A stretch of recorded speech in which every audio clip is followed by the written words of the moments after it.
ఈ సకల చరాచర జగత్తుకు లయకారకుడు ఆ పరమేశ్వరుడు.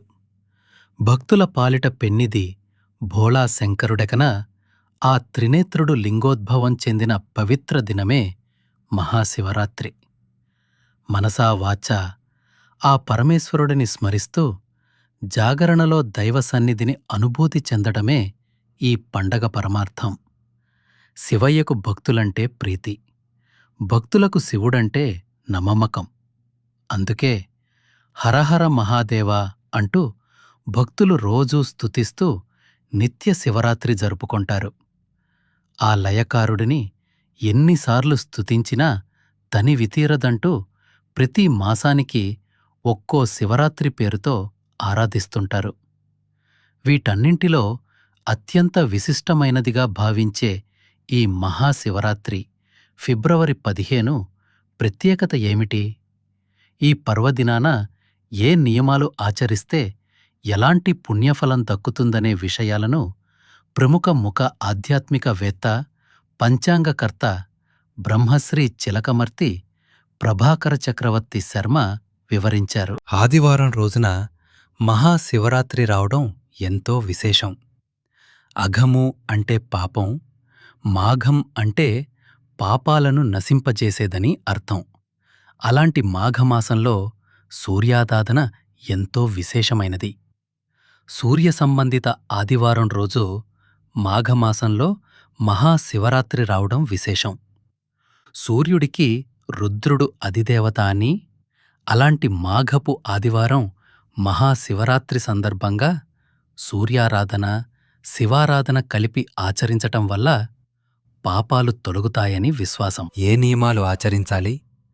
మహాశివరాత్రి అంటే కేవలం ఒక పండుగ మాత్రమే కాదు, అది ఆత్మజాగరణకు దారిచూపే పవిత్రమైన రోజు. ఈరోజు మనిషి బాహ్య ప్రపంచాన్ని విడిచి తన అంతరంగంలో ఉన్న శివతత్వాన్ని గ్రహించాలి. భక్తులు ఉపవాసం, జాగరణ, శివనామ స్మరణ చెయ్యాలి. సాగర మథనంలో ఉద్భవించిన హాలాహలాన్ని శివుడు సేవించిన రోజు కూడా ఇదే. అందుకే ఆయన నీలకంఠుడయ్యాడు. పరమశివుడు జ్యోతిర్లింగంగా ఆవిర్భవించిన పవిత్ర ఘట్టమైన లింగోద్భవమము ఈరోజే. హిమవంతుడికి కుమార్తె పార్వతీదేవిని శివుడు వివాహం చేసుకున్న గొప్ప రోజు కూడా ఇదే. అందుకే అత్యంత పవిత్రమైన ఈ మహాశివరాత్రి వేళ సూర్యోదయానికి ముందే నిద్రలేచి ఇంటిని పరిశుభ్రంగా ఉంచుకోవాలి. ప్రతి ఒక్కరూ తలస్నానం ఆచరించాలి. శివాలయాన్ని సందర్శించాలి. ఉపవాసాన్ని సంకల్పించుకోవాలి. ఉపవాసం అంటే ఉప ప్లస్ ఆవాసం, అంటే శివనామ స్మరణతో శివుడికి దగ్గరగా ఉండటం, మీలో అంతఃశక్తిని జాగృతం చేయటం. అంతేగాని అన్నం మానేయటం, సినిమాలు చూస్తూ ఆఫీస్ పనులు చేస్తూ, పాటలకు డాన్సులు చేస్తూ మెలకువగా ఉండటం జాగరణ అనిపించుకోదు. శివరాత్రి రోజు ఉదయం, ప్రదోషకాలంలో రాత్రి సమయంలో, మరీ ముఖ్యంగా అర్ధరాత్రి, లింగోద్భవ కాలం, అర్ధరాత్రి 11:30 నుంచి 12:30 మధ్యకాలం శివారాధన చెయ్యాలి.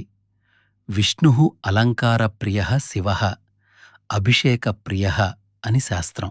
శివరాత్రి రోజు ఇంట్లో కుడిచేతి బొటనవేలిని మించకుండా ఉన్న శివలింగానికి బాణలింగం, స్ఫటికలింగం, మీరు పూజిస్తున్నటువంటి పంచలోహాలు, ఇతర శివలింగాలను స్థాపన చేసుకొని పంచామృతాలు, చందనం, విభూతి జలములతో అభిషేకం వంటివి చెయ్యాలి.